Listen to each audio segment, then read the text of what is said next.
Right now, I have up a document I just got that has a reference to a code word that is also associated with a database that circulates information regarding the nonprofit network in Dallas. A database that defrauded me the day I got here in connection with a fraud on a municipal bond at over $300 million that was issued by a major bank. A bank I had already attempted to report to for information I had about how it had been used in financing an act of terrorism in Bangladesh. But this document is also coded to a metric that features very prominently in Senate Concurrent Resolution number 5. That's right, I'm seeing it right here. It's on Ebola preparedness in Ghana, and it is for November of 2016.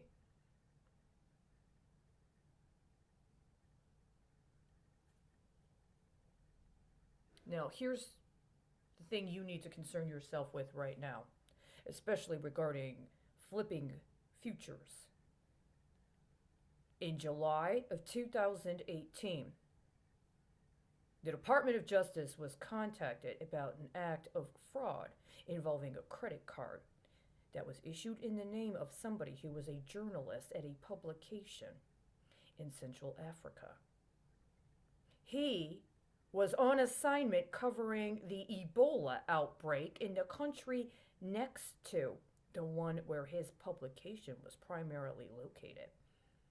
The Department of Justice was contacted about this at the time. At the time, information had already come to bear about a planned biological terrorist attack that was intended to be massive in scope. And among one of the manners in which it intended to effectuate its outcomes was involving transportation associated with the Department of Defense. That should be enough. Why are you attempting to interfere with the ministerial proceedings of another country today that you've allowed to be electronically coded to the same metric you're working as part of the federal budget? See, last year, you guys got busted by Nigeria. Nigeria busted you last year when you were messing around with immunizations and vaccinations and trying to trump domestic policy around pandemic response so that you could meet metrics hooked up by WHO at a time when funding for WHO had been suspended. You intentionally defaulted on a mandated report that was a 6-month follow-up to an investigation that had been called by the Office of the Presidency regarding immunizations prior to the onset of COVID-19. When the time came for that report to be published, the information on that report was not available, but in its stead were benchmarks associated with WHO, as if, well, we won.